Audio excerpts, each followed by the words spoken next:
Hello दोस्तों, आज मैं आपके लिए एक्सप्लेन करूंगा मैट्रिक्स सीरीज का तीसरा भाग। इस कहानी को हम मूवी के मेन कैरेक्टर नियो के पर्सपेक्टिव से समझेंगे। तो चलिए बिना कोई समय गवाए वीडियो शुरू करते हैं। मैं रोलैंड के शिप पर कोमा जैसी अवस्था में पड़ा हुआ था और मेरे पास ही मेरा सबसे बड़ा दुश्मन स्मिथ भी बेहोश पड़ा था, जो बेन के दिमाग पर हावी हो चुका था। ट्रिनिटी मेरे पास से एक सेकंड के लिए भी नहीं हिली थी। रोलैंड के शिप की एक साथी मैगी ट्रिनिटी से कहती है कि नियो के दिमाग की तरंगे किसी कोमा के मरीज के जैसी नहीं दिख रही। ऐसी तरंगे तभी उठती हैं जब कोई मैट्रिक्स से जुड़ता है। दूसरी ओर रोलैंड मैट्रिक्स में नायोबी को ढूंढ रहा था कि तभी सेरेफ का फ़ोन आता है। वो मॉर्फियस को ओरेकल से मिलने के लिए मैट्रिक्स में बुलाता है। जब मॉर्फियस और ट्रिनिटी ओरेकल के पास जाते हैं तो वो पाते हैं कि ओरेकल का रूप बदल चुका है। इसका कारण वो बताती हैं कि इंसानों की मदद करने की वजह से उन्हें छुपने के लिए अपना रूप बदलना पड़ा। ट्रिनिटी पूछती है कि नियो कहाँ है, जिस पर ओरेकल जवाब देती है, नियो मशीनी दुनिया और मैट्रिक्स के बीच में फंसा हुआ है।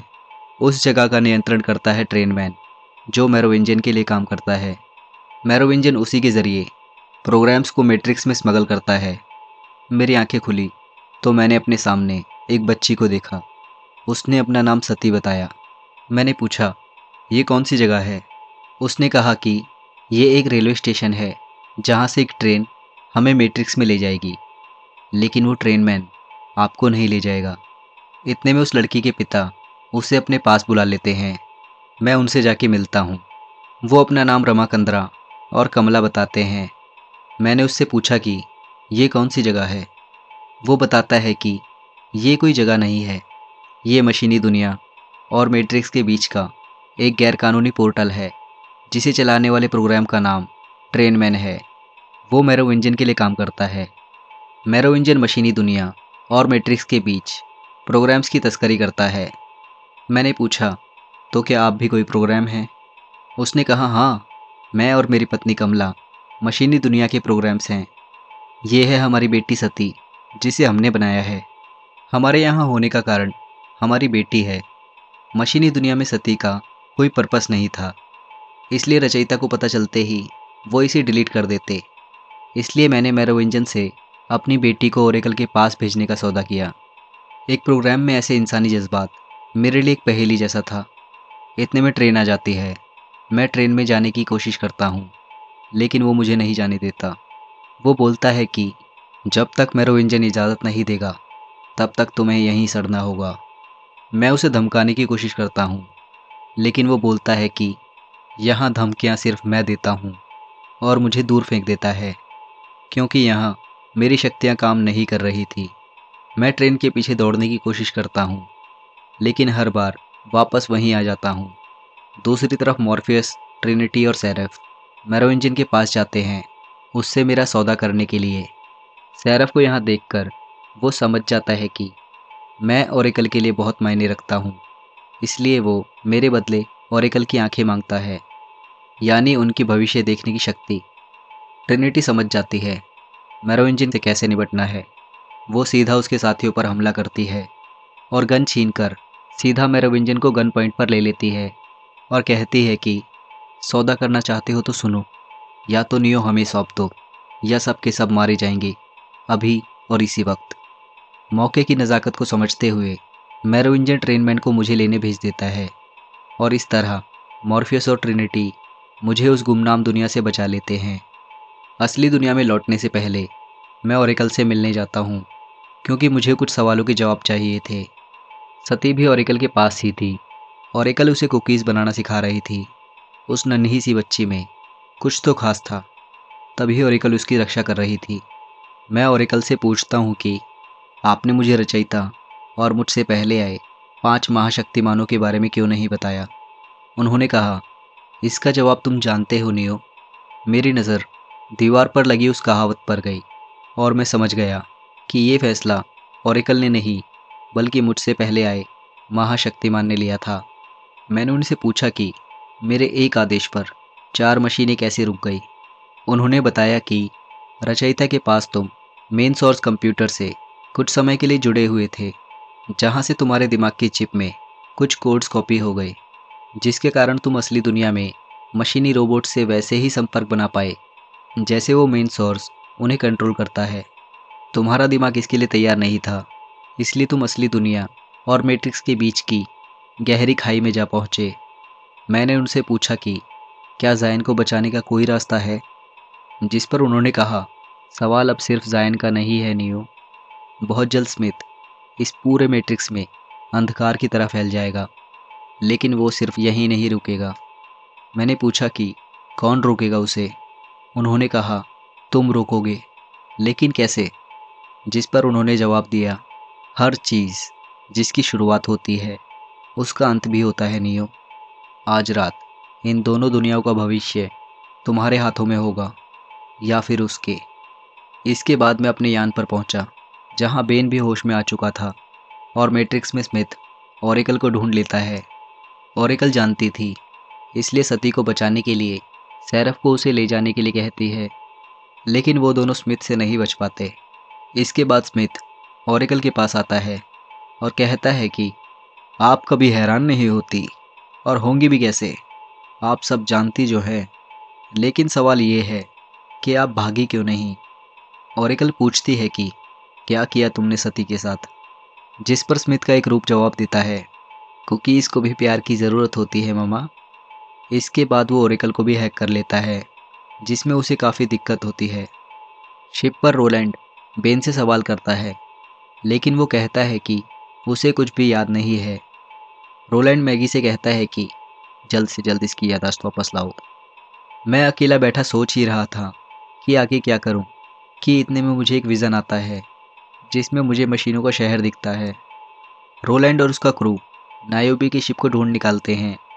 नायोबी बताती है कि उनके शिप पर भी मशीनों ने हमला किया था, जिनसे निपटने में ही शिप की बैटरी डाउन हो गई। इसे बस रिचार्ज करने की ज़रूरत है।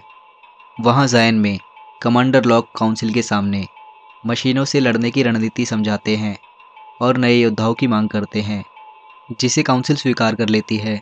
और कई नए लोग युद्ध में लड़ने के लिए अपना नाम देते हैं, जिनमें जी और वो बच्चा भी था।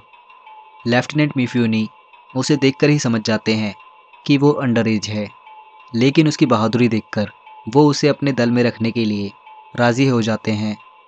इसके बाद क्रू मेंबर्स नायोबी के शिप को दुरुस्त करते हैं, लेकिन वो देखते हैं कि मैट्रिक्स में सब कुछ उथल पुथल हो रहा था, जो स्मिथ की ही करामात थी। शिप पर रोलैंड, मॉर्फियस और नायोबी ज़ायन पहुंचने और मशीनों से लड़ने की रणनीति बना रहे थे। नायोबी सलाह देती है कि उन्हें सप्लाई के लिए बनी पाइपलाइन से ज़ायन की ओर बढ़ना चाहिए, जिस पर रोलैंड कहता है कि वहाँ कोई पायलट यान नहीं चला सकता। नायोबी कहती है, मैं चला सकती हूँ। इतने में मैं उनके पास आता हूँ और कहता हूँ कि मुझे एक यान चाहिए, जिस पर मॉर्फियस पूछता है कि कहाँ जाना है तुम्हें। मैंने कहा, मशीनों के शहर। ये सुनकर रोलैंड कहता है कि तुम्हें यान देने का मतलब है हमेशा के लिए यान से हाथ धो बैठना। मैं इसकी इजाज़त हरगिज़ नहीं दूंगा। लेकिन नायोबी मुझे अपना यान ले जाने के लिए कहती है। रोलैंड इससे नाखुश होकर वहाँ से चला जाता है। मॉर्फियस नायोबी से कहता है कि तुम्हें तो महाशक्तिमान पर भरोसा नहीं था। वो कहती है, आज भी नहीं करती। मॉर्फियस पूछता है, तो फिर ये सब क्यों कर रही हो? वो जवाब देती है, मुझे नियो पर भरोसा है। दूसरी ओर बेन मैगी को जान से मार देता है और नायोबी वाले शिप पर छिप जाता है।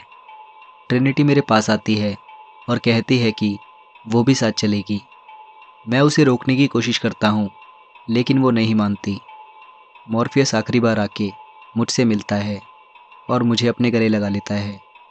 इसके बाद रोलैंड का शिप निकल जाता है, जहाँ उन्हें पता चलता है कि मैगी को बेन ने मार डाला और नायोबी वाले शिप में जा छिपा। रोलैंड कहता है कि मैं जानता था कि वही है वो गद्दार, जिसने हमारे ही शिप्स पर ईएमपी फायर किया होगा। वो तय करते हैं कि उन्हें ज़ायन की ओर बढ़ना होगा, क्योंकि अगर बेन ने हमें मार दिया होगा तो उसके पास ईएमपी हथियार होगा, जिससे वो दूसरे शिप को भी आसानी से तबाह कर सकता है। दूसरी ओर शिप पर बेन ट्रिनिटी को तहखाने में बंद करके धोखे से मुझे गन पॉइंट पर ले लेता है। वो बिल्कुल स्मिथ के अंदाज में बोलता है, मिस्टर एंडरसन, इस दुनिया में भी आपके हर कदम को जानना आसान है, जैसे उस दुनिया में था। मैंने पूछा कि कौन हो तुम? वो कहता है, काफ़ी कमज़ोर याददाश्त है आपकी मिस्टर एंडरसन, लेकिन मैं अपने दुश्मनों को कभी नहीं भूलता। मैं हर जगह जा सकता हूँ, हर जगह तुम्हें ढूंढ सकता हूँ। मैंने कहा, ये नामुमकिन है। उसने कहा, अब मुमकिन है। वो मुझ पर फायर करने ही वाला था कि ट्रिनिटी शिप की लाइट्स बंद कर देती है और मैं उसकी वार से बच जाता हूँ। लेकिन हाथापाई में वो बिजली के तार से मेरी आंखें जला देता है। मेरे अंधा होने की सोच से वो बेधड़क होके मुझ पर वार करता है, लेकिन मैं बचकर उसके हाथों से रॉड छीन लेता हूँ और बोलता हूँ कि मैं अब भी तुम्हें देख सकता हूँ। वो मुझे स्मिथ के ही रूप में दिखाई दे रहा था। मैं उसे मार देता हूँ। जायन में हमारी सेना युद्ध के लिए तैयार थी। हमारा बंदरगाह आज जंग के मैदान में बदल चुका था। नायोबी यान को जायन के बेहद करीब ला चुकी थी, लेकिन मशीनें उनके यान पर हमला कर देती हैं। नायोबी यान को सप्लाई पाइपलाइन वाले संकरे रास्ते से जायन की ओर ले जाने लगती है। मशीनें बंदरगाह पर पहुंच चुकी थी। लेफ्टिनेंट मिफ्यूनी अपने हथियारबंद साथियों के साथ मशीनों पर कहर बरसा रहे थे, लेकिन लाखों मशीनों के सामने कुछ हज़ार इंसान क्या कर सकते हैं, ये आप अच्छी तरह जानते हैं। कुछ मशीनें खुदाई करके हमारे शहर तक पहुंचने का रास्ता बना रही थी, जिसे जी और उसके एक साथी नाकाम कर देते हैं। लेफ्टिनेंट मिफ्यूनी, जो इस वक्त मशीनों के लिए सरदर्द बने हुए थे, की गन खाली हो जाती है। वो नौजवान लड़का अपनी जान पर खेलकर गन को रिलोड करता है, लेकिन बहुत देर हो चुकी थी। मिफ्यूनी के आर्मर सूट को वो नौजवान लड़का चलाने लगता है। इतने में कमांडर लॉक को रोलैंड के यान के आने की सूचना मिलती है, लेकिन दरवाज़ा जाम हो चुका था, इसलिए कमांडर लॉक दरवाजे को तोड़ने का आदेश देते हैं। वो लड़का दरवाजे के करीब आता है, लेकिन कुछ मशीनें उस पर हमला कर देती हैं। जी सही समय पर आकर उसकी जान बचा लेती है और वो दोनों यान के लिए रास्ता खोल देते हैं। नायोबी शिप को बंदरगाह पर लाती है और एक ज़ोरदार ईएमपी वेव से सारी मशीनों को शॉर्ट सर्किट कर देती है। सारे जायनवासी खुशी से झूम उठते हैं, लेकिन कमांडर लोग बताते हैं कि खतरा भी टला नहीं है। ईएमपी धमाके ने हमारी सुरक्षा प्रणाली को भी ठप कर दिया है। वो काउंसिल में सुझाव देते हैं और सभी लोगों को बंदरगाह खाली करके प्रार्थना स्थल में ले जाते हैं और आने के रास्ते को सील करवा देते हैं।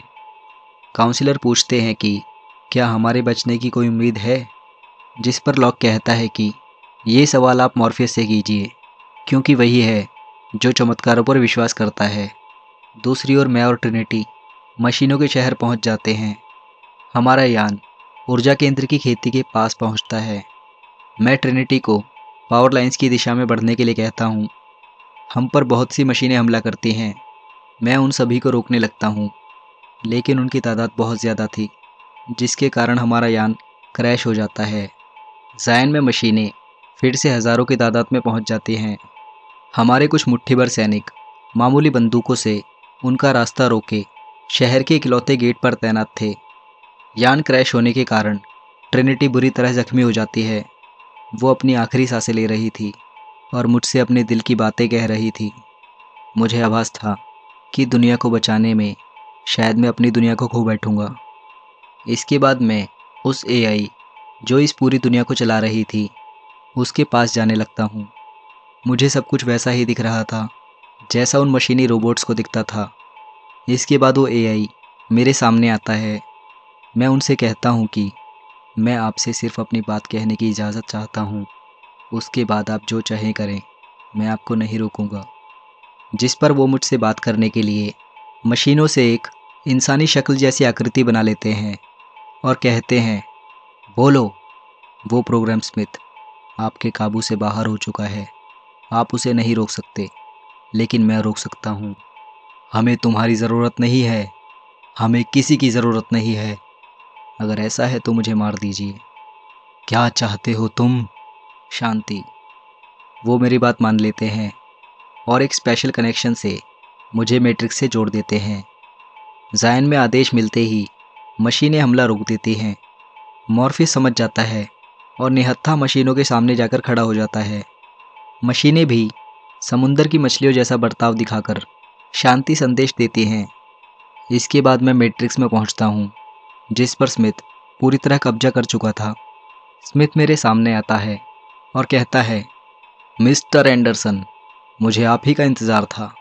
मैं देख चुका हूँ कि आज मैं ही आपको हराने वाला हूँ, इसलिए मेरे सारे रूप बस तमाशा देखेंगे।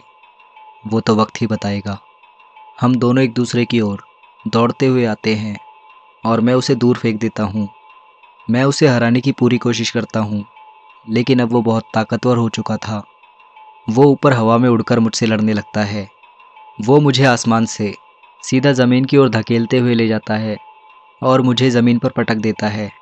मैं फिर से खड़ा होने की कोशिश करता हूँ, जिस पर वो कहता है, क्यों क्यों क्यों मिस्टर एंडरसन, क्यों फिर से उठना, क्यों लड़ते रहना?